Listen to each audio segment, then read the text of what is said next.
Hey everybody, it's your girl Bunny. To all of my returning subscribers, hey, how you doing? And for those of you who are new to the channel, welcome. Kick your feet up, subscribe to this family-friendly channel, and don't forget to click the notification bell so you don't miss any posts. Also follow me on Instagram at the same profile name so you don't miss the sneak peeks of what's coming up next. In this episode, it is Queen Sugar, Season 5, Episode 2, entitled Mid-March 2020. I give a recap of the entire episode with photos offset to the side, and then I give my review at the end. No need to dig around. I have all of the minute marks in the comments. It's all coming up next.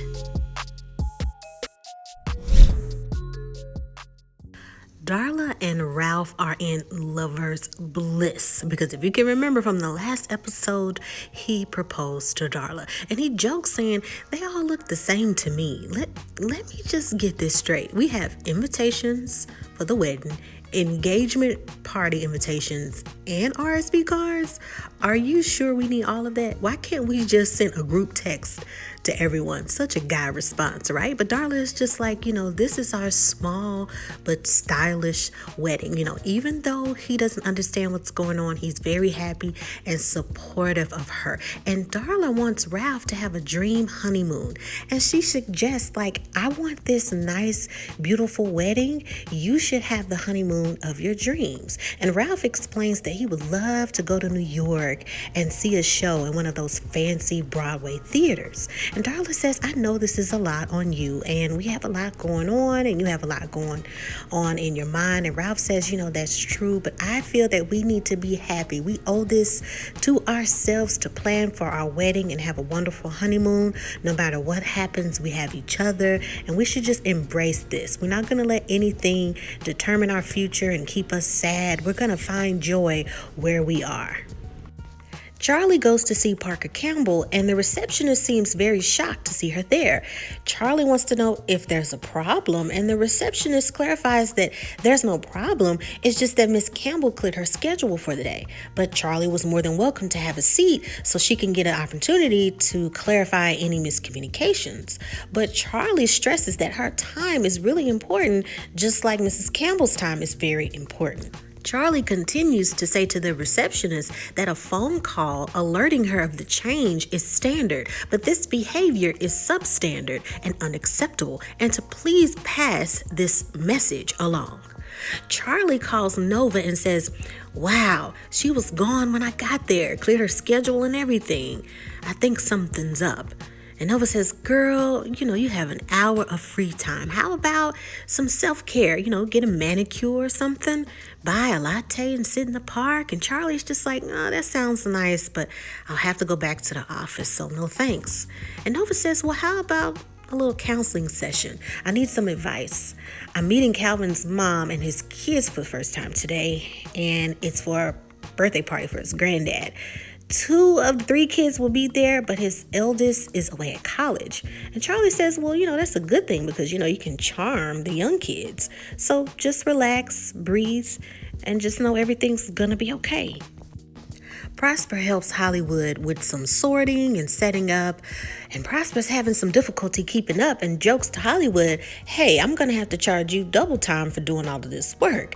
They laugh and Hollywood apologizes for all the work, but he's just so excited when it comes to his new endeavor. Because remember, this is the place where he wants men to come to talk and focus on mental health. He has books on mental health, financial health, and even says he has a book about blacks who survived slavery and later became millionaires.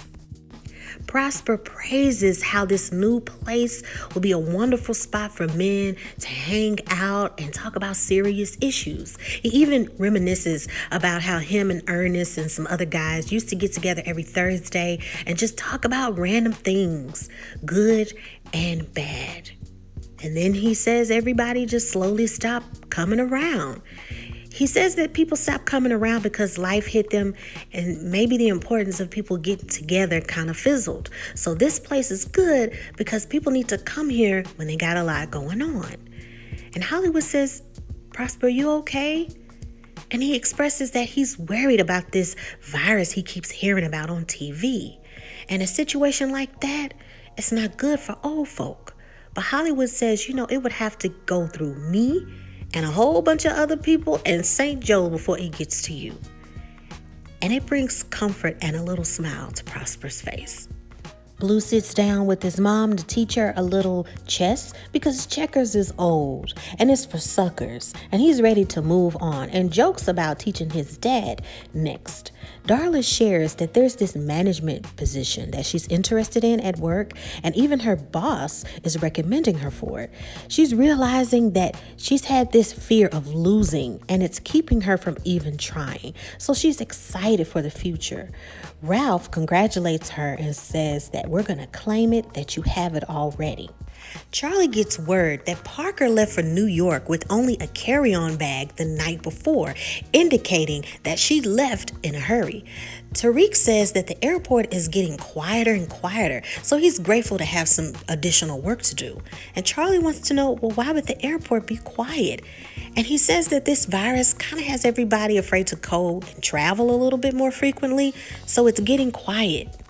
Micah finally catches up with his mom, and she understands that he's been really busy because freshman year is the hardest, especially for parents. He's excited that she will be there for homecoming, and that she talked to his dad that morning, and that he said that he will be coming as well. Micah wants her to meet him at the quad area near the pop-up booths, and doesn't want her to go directly to his dorm room because he states that it's so dirty, you will want me to not live there anymore. They tell each other that they miss each other and can't wait to see each other for homecoming. Cal and Nova arrive at the birthday party, and Nova recognizes a familiar face when she walks past a particular person and makes a look that shows that she's uncomfortable, but we're not sure why just yet. Nova is greeted by Calvin's mom, and his mom compliments that Nova is even more beautiful than Cal described. Nova says, "Thank you, Miss Gaston, and here are some flowers for you." But his mother insists, "Please call me Julia." She wants Nova to get some food, get some drinks, and enjoy herself, and that later on, they'll have to get together to have some little girl talk. Cal says, "See, I knew my mom would love you. Now let's go see Grandpa."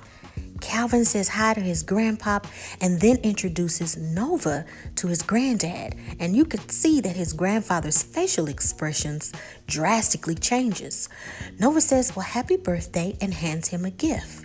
But anyone could tell that he was very uncomfortable. His granddad tries to conceal his inner feelings by saying, "Oh, scotch, it's the good stuff, you know." Cal's daughter greets him with excitement, and he says that he has a nice necklace for her and to thank Nova because she picked it out. The little girl loves the necklace and is excited to put it on and thanks Nova. Calvin's mom looks at the moment and then puts on a fake smile when Calvin catches eye contact with her. Darla wants to speak with Charley to get some interview advice, and Charley expresses that it's okay to be nervous, but have confidence because they need you. Don't walk in with the energy of, "Please give me a job." The hiring manager is hoping to find someone that they can take on and have confidence to know that they can do the job well. Darla is amazed because she never thought of it like that. And Charley continues, "You want to walk in with the energy and have the confidence and let them know they would be lucky to have you. I mean, it's in the future, but you're seeing it as perspective and how you would help their team and how you would help the company." Ralph Angel jokes and says that I would just tell them to kiss my butt if they don't pick me. They share a little laugh, Charley and him, but Darla's very serious and she's trying to stay focused. And she says, "I get it. I have to say to myself, don't think about my past or what I've done wrong." And Charley takes a pause to emphasize that an interview is about the future and yours. Tell them that the future will be better with you. It's all subtext, but sometimes you have to be fierce out loud. And Darla is writing down those notes and saying it out loud. Fierce and out loud. Be fierce and out loud. Hollywood calls Ralph Angel to see where he is because he's supposed to be helping him set up and everything. And Ralph Angel jokes and says, "Well, why don't you call your brother to help you out?" And Hollywood says, "I thought that's what I was doing." And Ralph Angel throws a little shade and says, "Oh, no. I meant Calvin, your white brother." Hollywood says, oh, okay, so you throwing jokes. Okay, well, when you get through doing what you're doing, get over here and help me out. He shares a little laugh, and Vi brings him a gift. And he lifts up the veil and sees that it's a sign reading the real spot. And Hollywood loves it. Vi wants to show some more passion, but wants to save the passion celebration for the next day to celebrate their first date anniversary. Charley, Micah's dad, and Michael's girlfriend, Kiki, arrive at the school. And of course, his dad gets some requests to take some pictures. So Kiki just asks Charley, hey, I have a friend at this smoothie shop. Would you like a smoothie? Charley says, yeah, why not? Charley's ex-husband tries to start with some small talk and saying, hey, are you sure this is where we're supposed to be? And Charley's like, yeah, this is where we're supposed to be. Don't talk to me. As soon as they have a seat, someone shouts out, meet the new men of Nu Zeta Gamma. And they start to march out and they start to step. And Charley is like, I can't believe Micah is missing all of this. And her ex-husband's like, yeah, I know, right? The first person does their dance and unveils themselves along with their line name. And the crowd cheers. Yeah, all right, you can do it. You go, boy. The second person then steps up and unveils themselves. And it's Micah. And he says, I'm brother Showtime. But his dad seems upset, and so does Charley. Micah starts his dance and the moves that he's doing, and as he's dancing, Charley seems to be more embarrassed about what he's doing. Micah's dad says, how come you didn't tell me he was joining a fraternity? And Charley says, I didn't know. Micah's dad is very upset, but as soon as he catches eye contact with his son, he puts on a fake smile.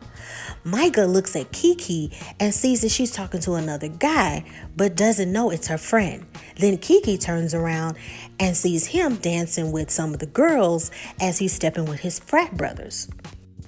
Calvin introduces his oldest son to Nova, but his son just wants to quickly say hi and leave, and he does exactly that. Calvin explains that my son James is still upset about the divorce, and she says, I understand. Then Calvin's ex-wife shows up, and Calvin says that he had no idea that she was coming. She quickly walks over and says to Nova, so you're Nova. It's nice to meet you despite what you did to destroy our family. Calvin says, let's go because we're not here for any of that or any arguing. But Calvin's ex-wife continues to talk as they walk away and shouts, how does it feel to be the other woman? The mistress that came between a man and his family. Go on with this one until the next one comes. You know, they're interchangeable, and Calvin screams her name and tells her to stop.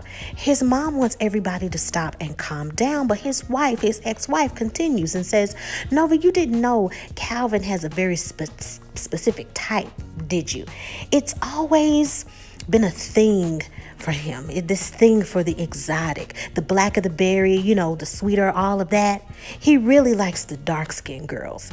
And you're skinnier than most. He likes them thick, the ones with the big butts. By this time, Nova has slowly walked up to Haley and tells her to watch herself. But Haley continues, did you think you were the only one? And finally, Calvin has had it, steps in and says, yes, she's the only one that I've ever loved, more than anybody else. And I do mean anybody else. To me, it was time passing before she would have me. And he escorts Nova out of the party. Micah is surprised to see his mom stop by because he thought that she had enough from everything she saw from the day before. Charley explains that she's worried and she had to speak with a contact at Xavier's pharmacy, an epidemiologist, to get some straight talk about this virus and what to do if it comes to the university. And Micah pleads with her not to worry so much and just relax.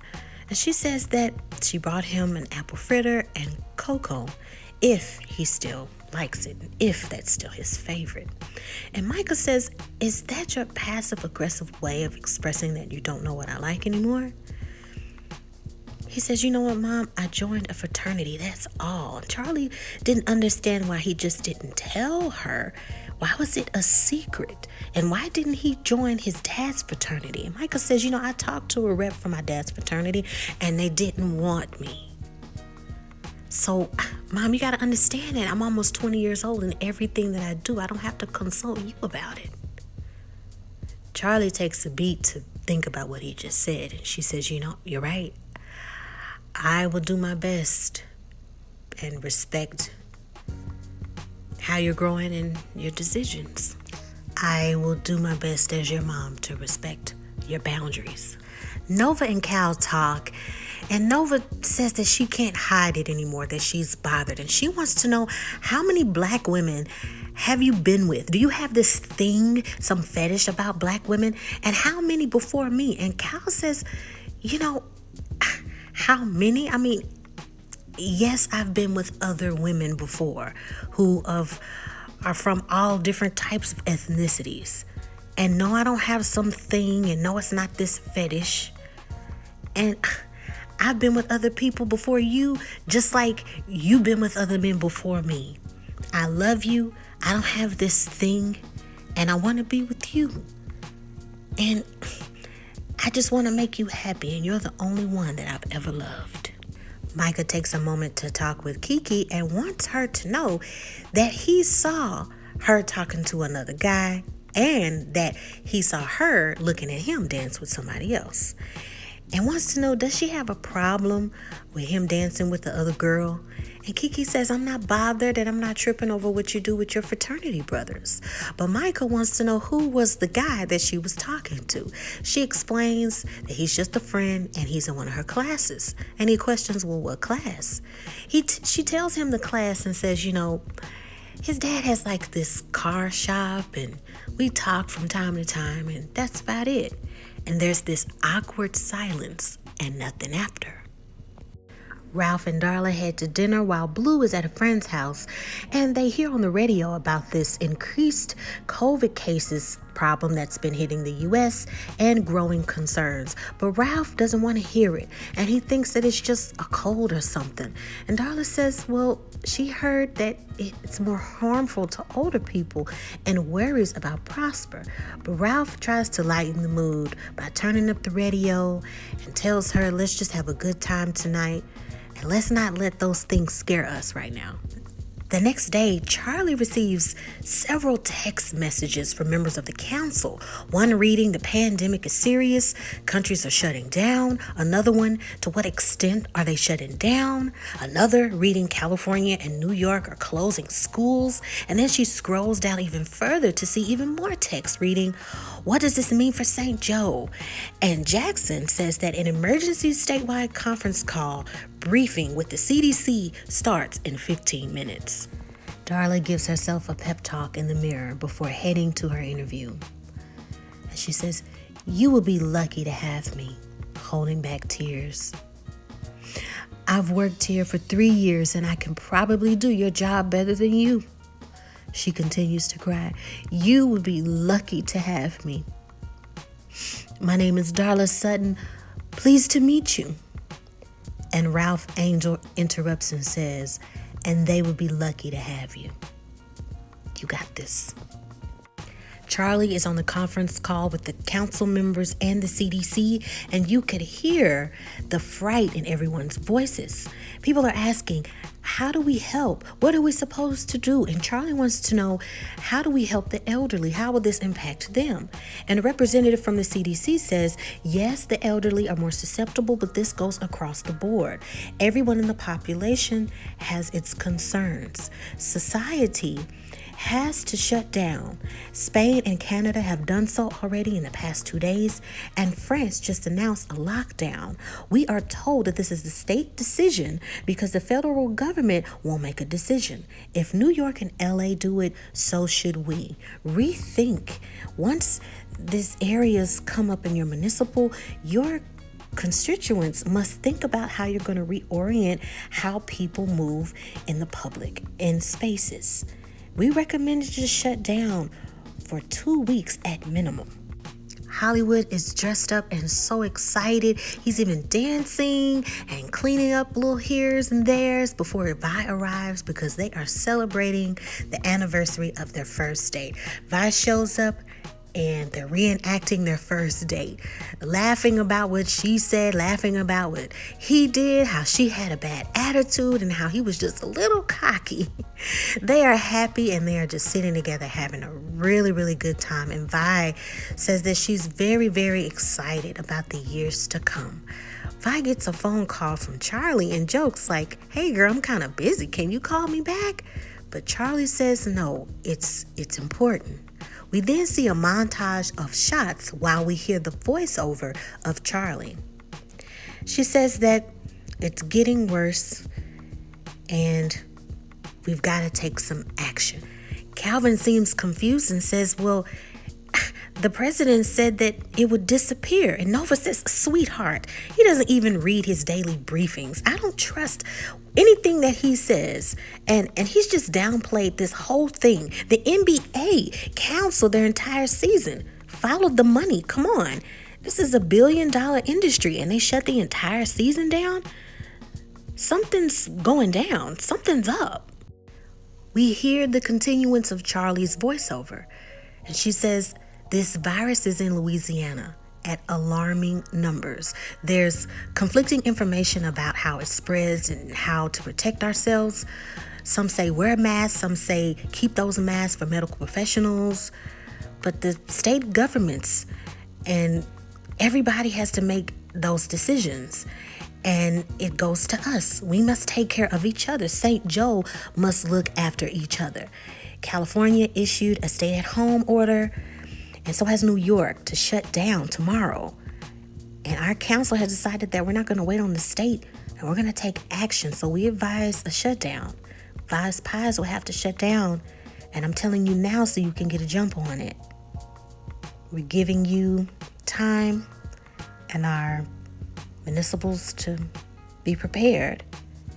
Vi thanks Charley, and the next day we see Vi hang up a sign that Vi's Pies will return in April. And that is the end of the episode.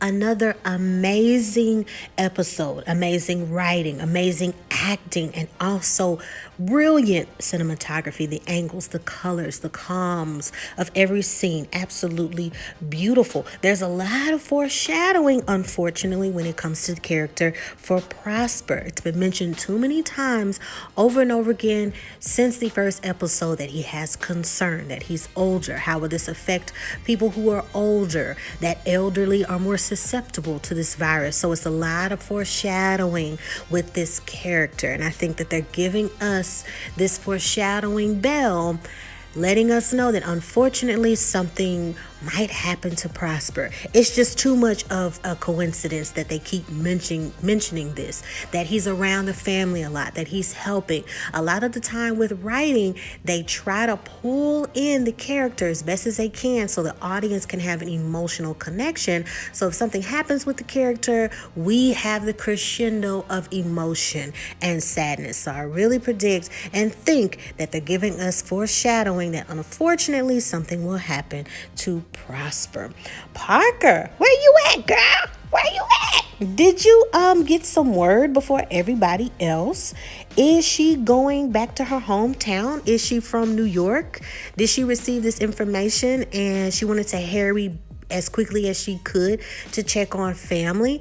When you leave with just a carry-on, I mean, Parker, she makes some nice money, so it's nothing for her to maybe get some more clothes when she arrives in New York. But it's just, clearly she received some information that was really important that made her just pick up and leave. I'm super curious about that and can't wait to find out, where did Parker go? Micah, I said for last season that I knew that he was going to get this epiphany of taking control of his life. Of course, closer to the end of season 4, we saw that Micah taking more control, saying over and over again his parents have his life figured out, but he wanted to figure out what he wanted to do. At the end of season 4, He says that he's not sure what he wants to do, but he wants to discover what that is.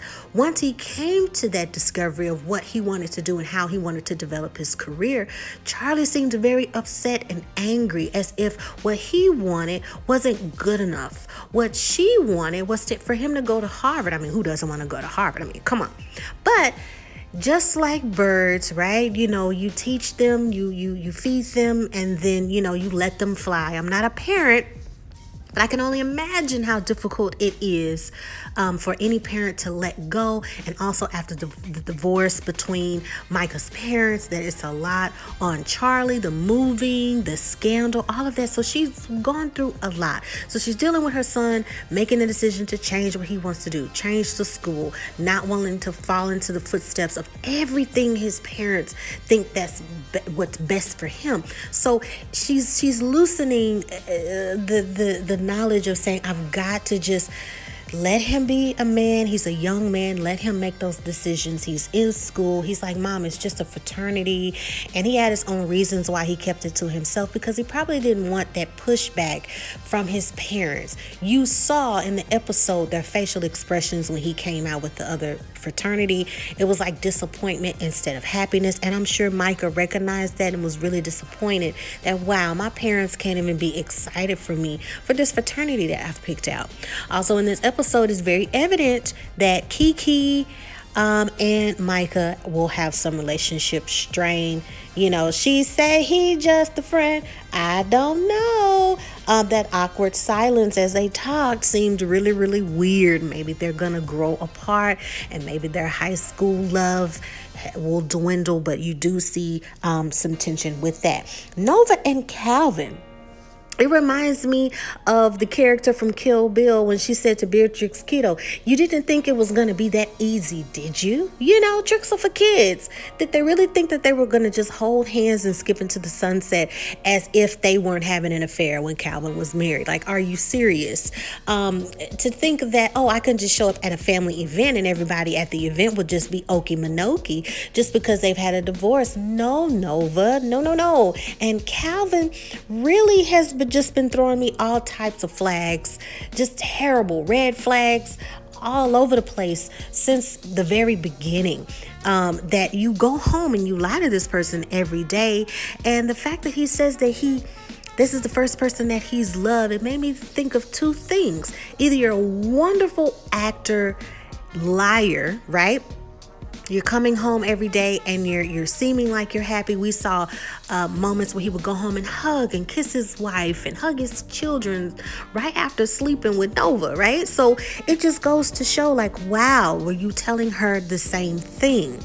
And also, did you get married just for image sake? Did you get married because you thought that was what you were supposed to do, get married and have these children? Because not only did you marry this person, but you had not one, not two, but 3 kids. And for him to say to Nova, you're the only person I've ever loved, it just seems like, some good game, And maybe he's this type of guy or this type of person that cannot be alone. So, and Nova, girl, you've always, been the bird to where you want to fly and be free. This whole monogamy thing seems like she just has on a costume. It doesn't seem like her. We know the Nova of just being free and sexually fluid and just doing what she wanted to do. Yes, people change, and I know she cut her hair and sacrificed it to the ancestors and did all this other stuff and lit incense, but girl, Nova, I really think that that's you, the free bird, and you're probably gonna get really tired and bored of this whole monogamy thing with Calvin, but we shall see. Also, another thing, who was the guy or the gentleman that she saw that made Nova super uncomfortable? It was like she knew the face, but she couldn't figure it out. Foreshadowing. We're going to figure out who that person is soon.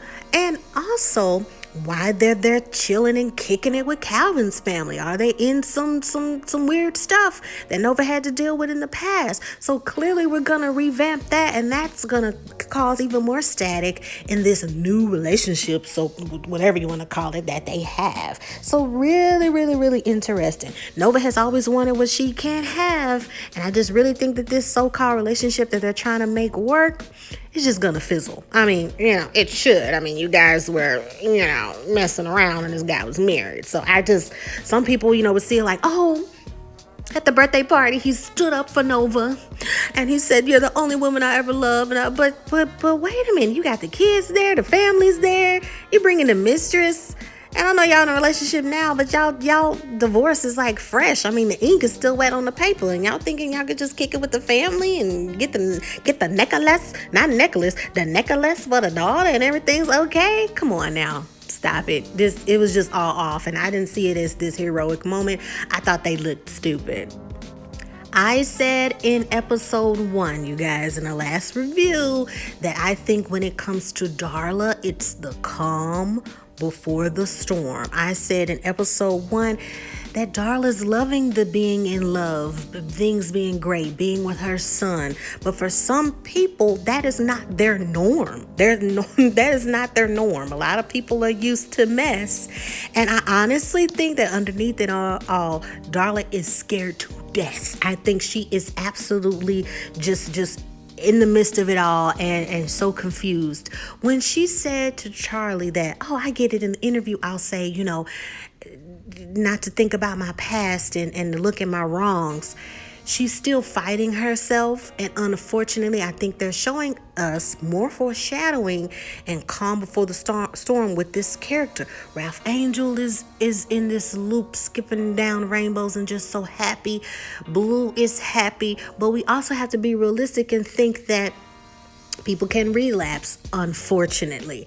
Anything can be a trigger. Stress, depression, confusion. And we don't know if Darla is still connecting with the person that she's supposed to talk to in, I think it's called Drugs Anonymous, if I'm not mistaken. I don't know what it's called. But is she still talking with her coach to kind of help her get through that, right? Her sponsor. I don't know. We haven't seen that because, the first few seasons was about them, child, and everything that they were going to. But I'm really, really concerned.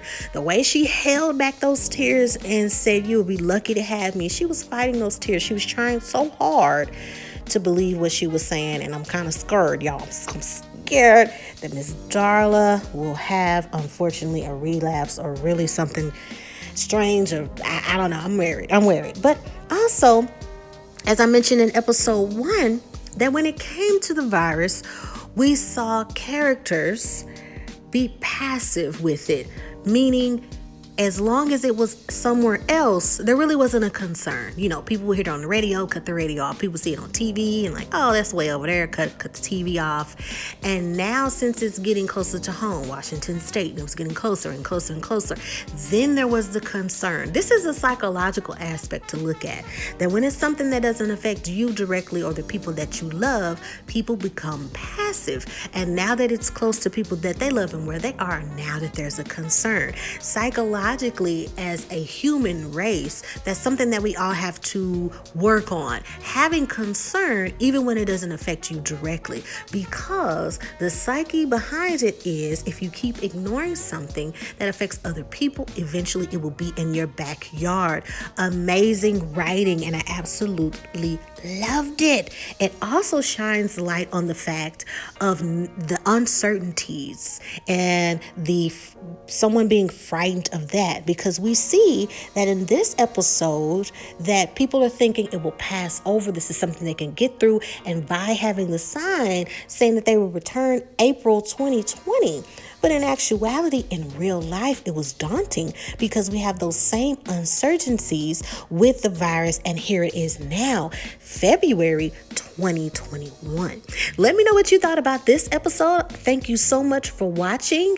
Do you agree? Do you disagree with anything that I've said? Let me know. Make sure that you keep an eye out as well for a new series. I saw the commercial, and I think I'll go ahead and do the review of this as well. Stay tuned for Delilah. I will go more into what it's about when it arrives. I think it debuts March 2nd, if I'm not mistaken. March 2nd or March 5th. But I'll let you know. Look for it on this channel. I'm going to add that to the playlist as well. We still have more things coming. We still have Handmaid's Tale. We still have a lot of shows that we need to recap and review. And with this pandemic, since production was pushed back, more shows are slowly being released on television as we know it. So stay tuned for that. Make sure that you subscribe and like this video. Until next time, take care of yourself and others. Bye.